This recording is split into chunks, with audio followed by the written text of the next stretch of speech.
Good morning, everyone, and welcome to today's AAPS eChalk Talk, hosted by Certara.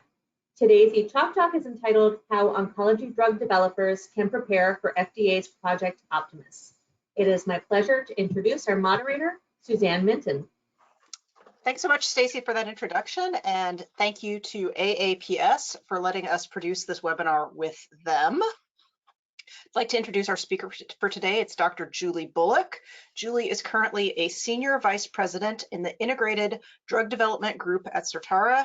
She is a trained drug development scientist with clinical pharmacology and regulatory experience with an expertise focused on oncology, hematology, and coagulation. During her career at the FDA, she contributed to over 14 new molecular entities during her 10-year career. Dr. Bullock earned her doctorate in pharmacy from Drake University in Des Moines, Iowa. Julie, welcome to today's event. I'll now turn it over to you to begin the presentation. Thank you, Suzanne. Thank you for that wonderful introduction. And I'm very excited to be here today to talk to you all about the FDA's Project Optimus. So today and during the webinar and during the question and answer, what we'll do is go through the understanding of Project Optimus's goals and learn what steps that you and your biotech or company could take regarding their upcoming clinical trials in the field of cancer. So how will Project Optimus impact the development in the oncology space?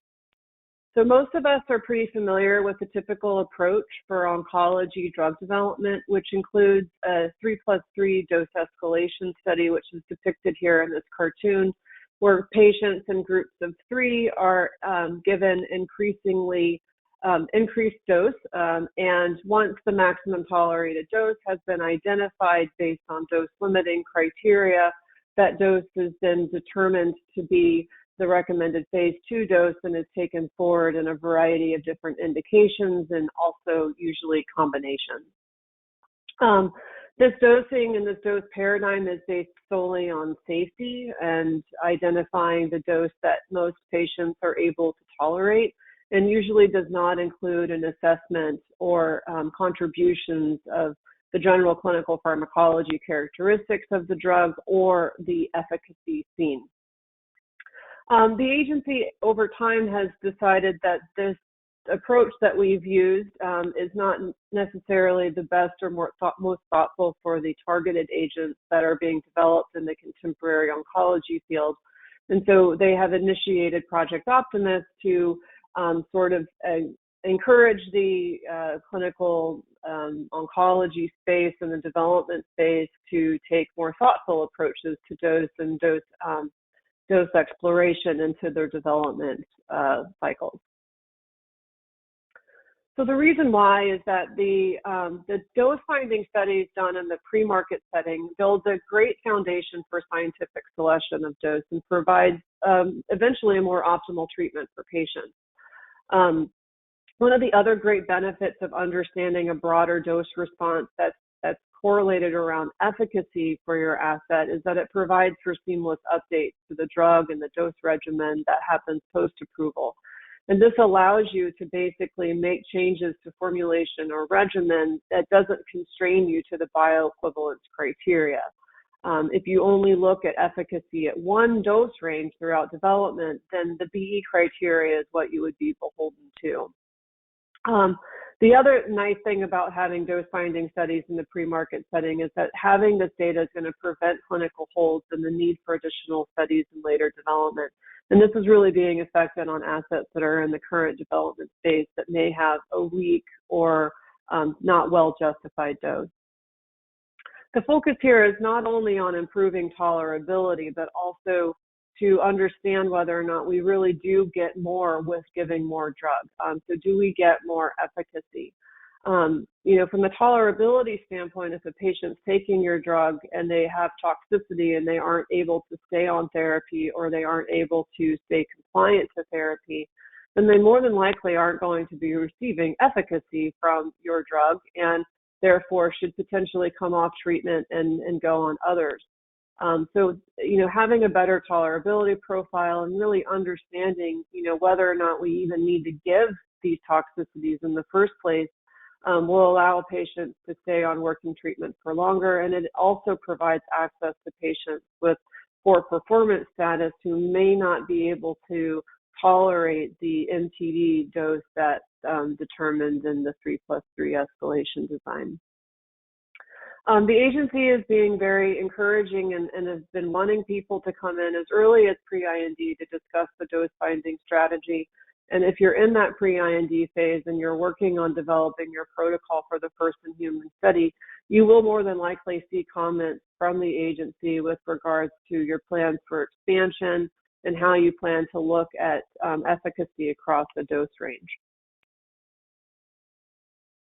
So how can you prepare for addressing some of these new expectations of Project Optimus? So as I mentioned before, this 3+3 paradigm that we've been using in oncology, which is relatively familiar to almost all of us, is something that will not be used to determine dose. It will be used potentially to understand, your therapeutic window from a safety perspective, but it will not be the de facto study design in order to determine dose. The FDA has come out with a white paper that was developed through the Friends of Cancer Research last November that kind of gives some new focus and new pillars that we should be looking forward to for our dose justification, which includes the most important one, which is the evaluation of additional dose levels for both safety and efficacy and activity. With that comes the need to explore both dose and exposure response relationships. We also are looking at dose intensity and the adverse event time course. So this 3+3 design, the old one, is really focused on DLT criteria, which occurs within the first 30 days of treatment. The agency is really looking at toxicity past these dose-limiting criteria. So looking at the days 30 to 6 months from now when patients are still on therapy, because most patients will stay on these targeted agents for long term. There's been a larger scrutiny of adverse events that affect patient quality of life, and these sorts of adverse events are typically not AEs that would keep you from escalating in a dose escalation standpoint. So if you had grade 2 or grade 1 diarrhea in early dose escalation, that would not stop you from continuing to look past that dose level. But these are the sorts of events that do affect patient quality of life and do impact compliance. And lastly, one of the key things that they are looking for and that you should prepare to do are integrated and data analyses. And this includes looking both at your early non-clinical pharmacology data and also translating that into what you're seeing from the humans, but also once you get the human data to look at it in a more integrated fashion using dose and exposure response relationships. The Friends of Cancer Research and FDA did go through some nice recommendations for dose finding trial design considerations, and these are here and they're kind of used as a framework right now, but these are not guidance and they're not mandatory. They are something that you should definitely consider and find ways to incorporate certain aspects of each one of these into your dose finding trial designs. It would be great if the design can be randomized and looking at least 2 dose levels. And one of the things that I definitely want to make sure is clear is that these designs don't have to be powered. The agency has been very vocal that they need to be sufficiently sized to understand the general shape of the dose and exposure response curve, but they don't need to be statistically different from each other.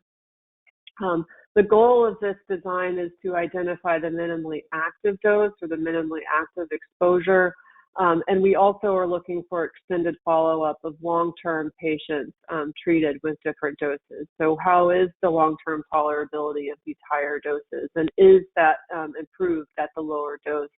And is efficacy impacted by that lower dose? Some key things to think about from a PK perspective and a dose level perspective is to choose doses in this dose finding trial that don't overlap from a pharmacokinetic standpoint. Now, the agency has provided some guideposts of 2 to 3-fold apart. I see that this is actually very difficult. A lot of times we're not dealing with this large of a range of therapeutic activity. So, I think instead of focusing on the 2 and 3-fold and seeing that as something that must be done, I would think more along the lines of choosing doses that don't have overlapping PK exposure. From an analysis perspective, the data should definitely be analyzed using exposure response, and these should be integrated with PK/PD analyses that may have been done in earlier settings. And the results of this dose finding trial, which is, typically phase 2 of development in a non-oncology space, is going to inform your recommended phase 3 dose or your recommended dose for your registrational trial.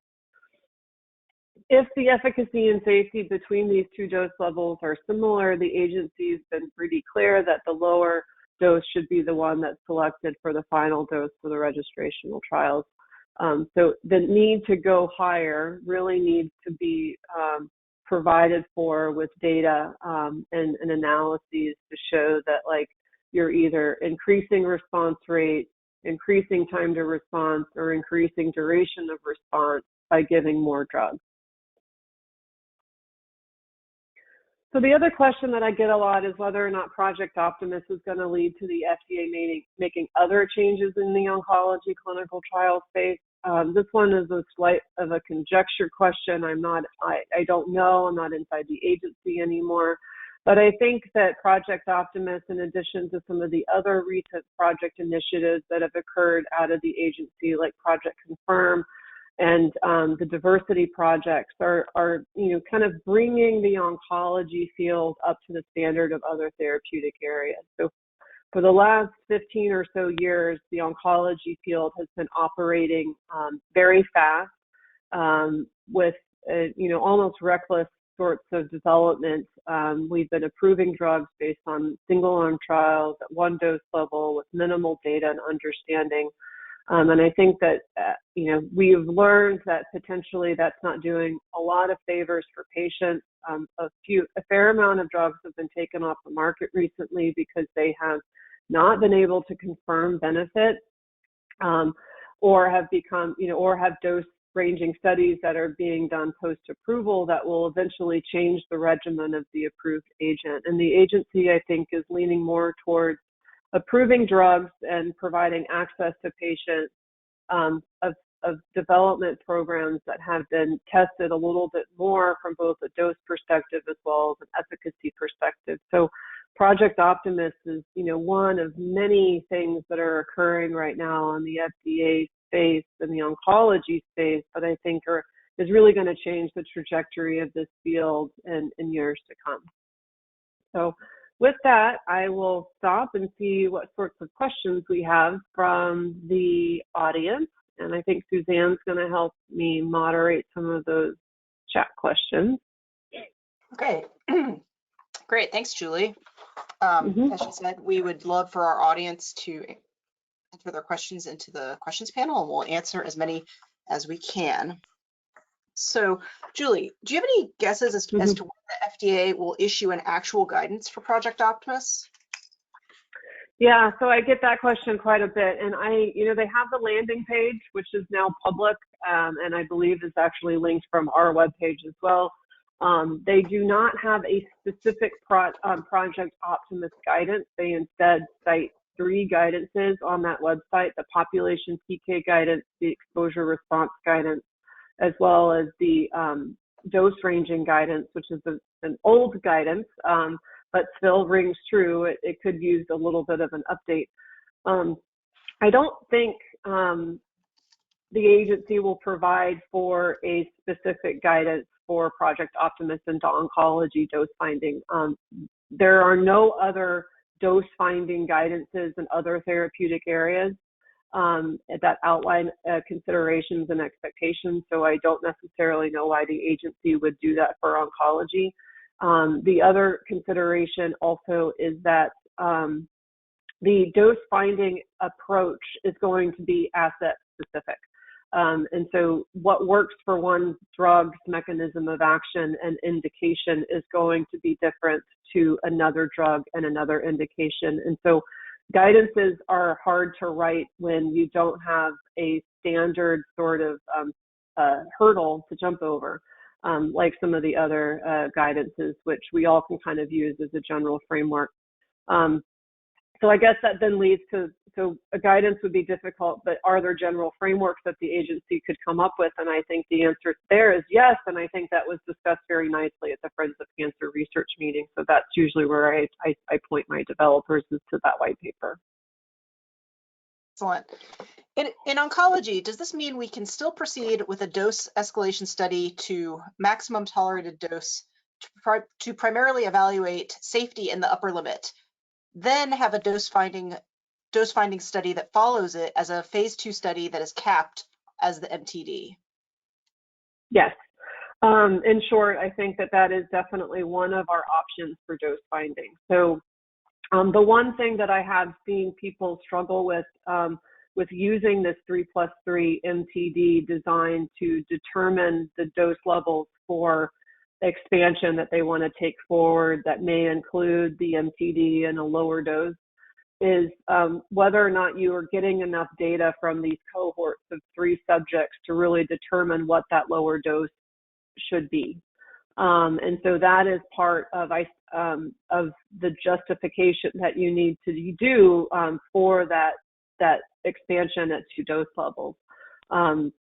I think that's one of the things that is not inherently clear is in oncology, because most of us aren't used to justifying dose but one time. But dose justification is actually a 3-part journey.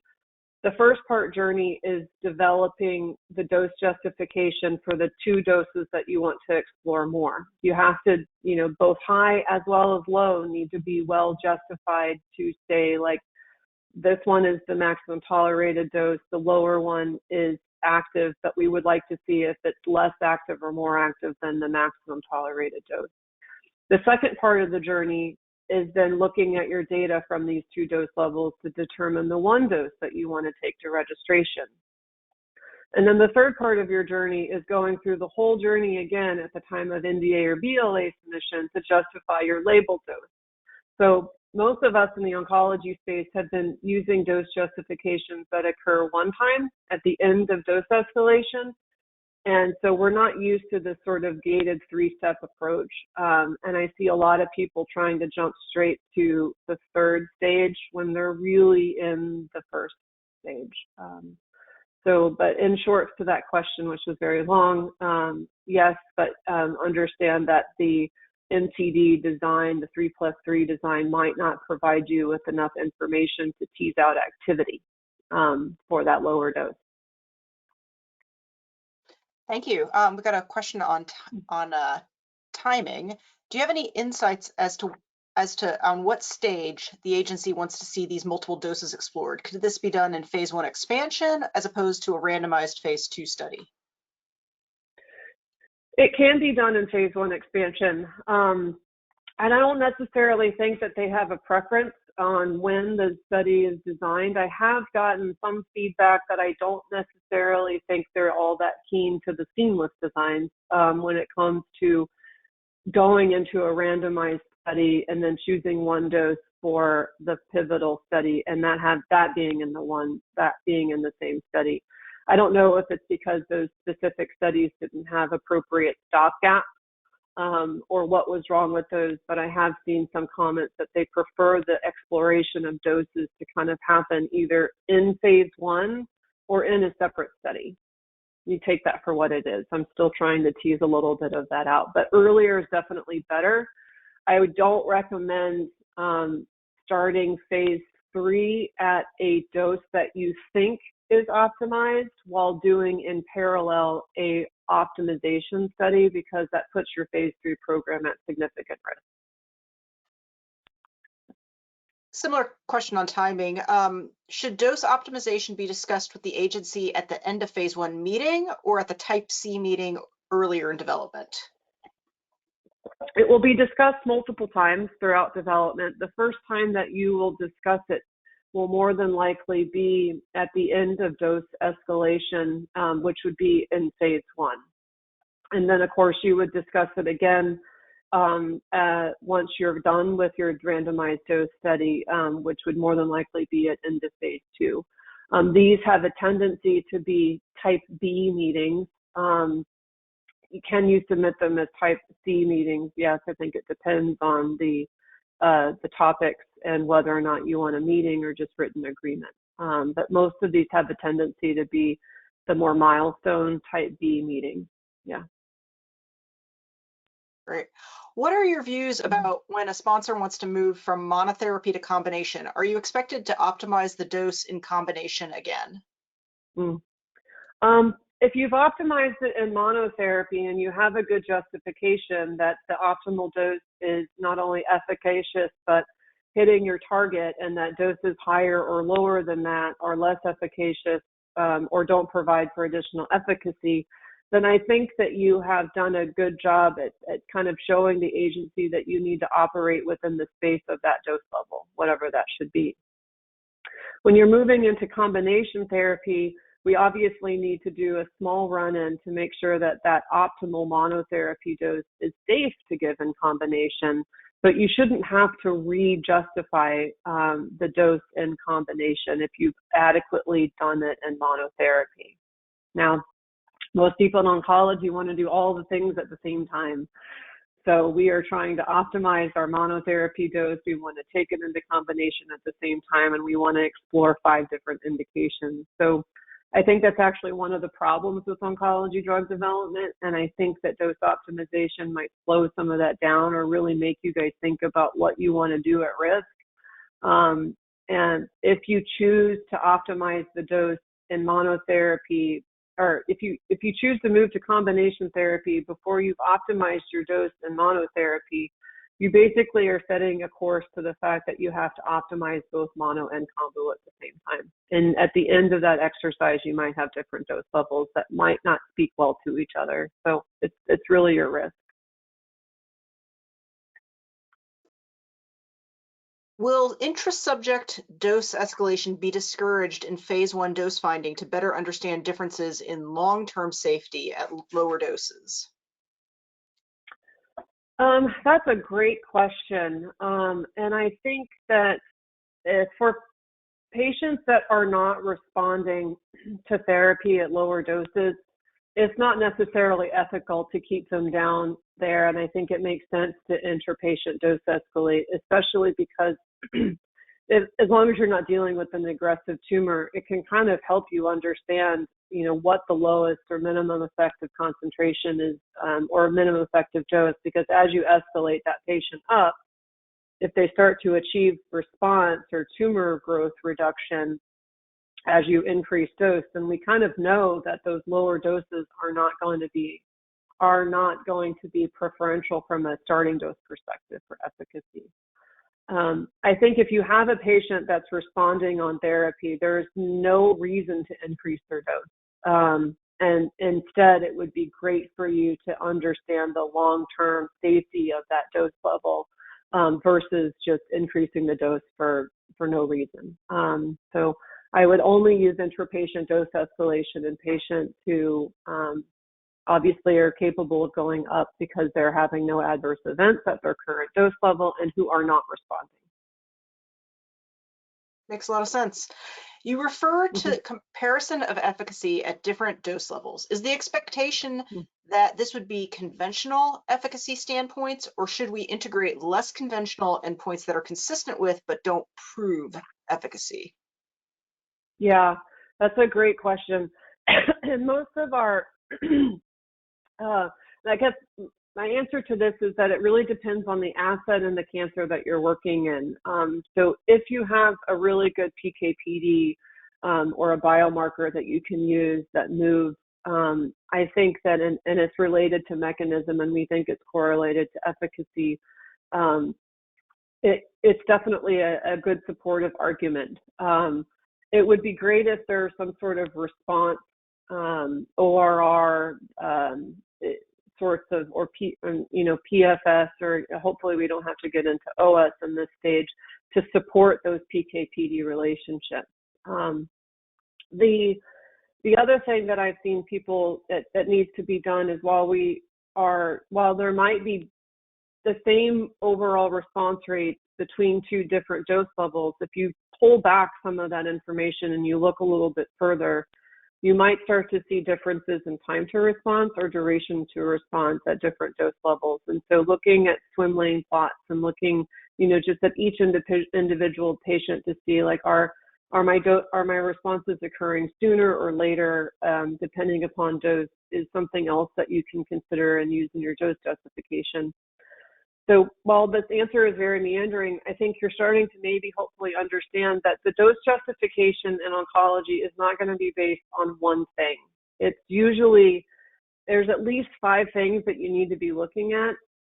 And some of those things are going to work in your favor, and some of them won't. But in the end, you kind of start to choose something that makes sense because all the arrows or all the data is sort of pointing to one direction, that this is the best dose to take forward into registrational trials. So it's rarely going to be that one thing. It's going to be a compilation of PK, PK/PD, exposure response, time to response, duration of response, overall response. You can see where I'm going. Safety is also a part of this. So looking for that one panacea that's going to solve your problem is something that I wouldn't spend much time trying to do. Great. Do you think that the starting dose paradigm is going to change under Project Optimus, or will S9 still be the standard? So I think that the starting dose will probably be the same. I have not seen any changes to or shifts in the non-clinical toxicology interpretation. Obviously there's S9 and then there's the MABEL approaches, and people can use and justify their starting dose based on either of those guidances based on their mechanism. And whether or not the agency agrees is always a review issue at the time of the IND submission, but to date, I haven't seen any significant shifts in that space. Awesome. Got a couple more questions. These really great questions from the audience. Good. Yeah. Yeah. How do you integrate exploration of dosing frequency into this paradigm? Oh, yeah. So I've been saying dose a lot, and I need to really be trained to say dosage, but dose and dose regimen are all part of this exercise. So, you might be able to justify that, this dose level or this exposure is correlated to efficacy, but you might want to look at different dose regimens or, maybe different total daily doses that provide for similar exposures, but you're trying to tease out the impact on safety. That is definitely something. Some of this stuff can be really well thought of and sort of at least narrow down your choices in the non-clinical setting if there's a relationship between adverse events that are seen in non-clinical and regimen. And so I think that it just really depends on the drug as to what's going to be used there. But it is something that you do need to consider is not only, is it QD, is it BID, do we need to give it once a week, 3 times a week, every day? These are the types of things that are also very important. I feel that regimen has a tendency to impact more toxic drugs than with on-target toxicity than drugs that have a tendency to be given every day without a lot of toxicity burden. Do you anticipate different approaches being used preclinically to support Project Optimus? I hope so. I've been reading a lot of not great preclinical data from a pharmacology standpoint. So there's not, like I said earlier about S9 and starting dose, I don't see a huge shift in the tox requirements for early, for the preclinical study. And I don't think the agency will change the pharmacology requirements, but I think it behooves us to think about how we're conducting these studies and whether or not we're conducting them to tell them what we want them to tell us or tell them what we need them to tell us. So most of these pharmacology studies are done to convince investors that we have an active agent and to go fundraise. And so they're done at not the best dose levels, and they sometimes don't evaluate a great dose range. We also have a tendency to somehow early on hone in to like a certain dose level in these studies, and we only look at that one dose level in a variety of different evaluations instead of continuing to look at a dose range. And that's another limitation that I've seen. And this sometimes happens a lot in the combination, when you're doing the combination studies. But I hope it changes that field. I think that there's a lot of powerful things that can be done in the non-clinical pharmacology setting, but we need to rethink how we're doing these studies and, see if we can make them more powerful for interpretation. Great. Looks like we've got one last question from the audience, and then we'll wrap up. Do you have a rough idea of the sample size that you would recommend for this kind of randomized phase 2 dose finding study for each arm? Oh, that's the money question. 12. I'm kidding. I don't know. I really have no idea. I think a lot of it depends on your patient population and the response rates that you intend to see. If you have a very active drug, you could probably expand into 10 subjects because you're going to see responses in potentially 5 or more subjects. If you have a very inactive drug, you're going to probably need more in order to tease out differences between 2 different patient populations. But in general, I've seen ranges anywhere between 10 to 30. Yeah. It's not a huge burden. Yeah. Makes sense. Well, thank you so much, Dr. Bullock, for a very informative presentation. And on behalf of Certara, I'd like to thank AAPS for hosting this event and thank our audience for their attention and their excellent questions. This concludes the webinar. Goodbye and have a great day. Thank you, everyone. Bye.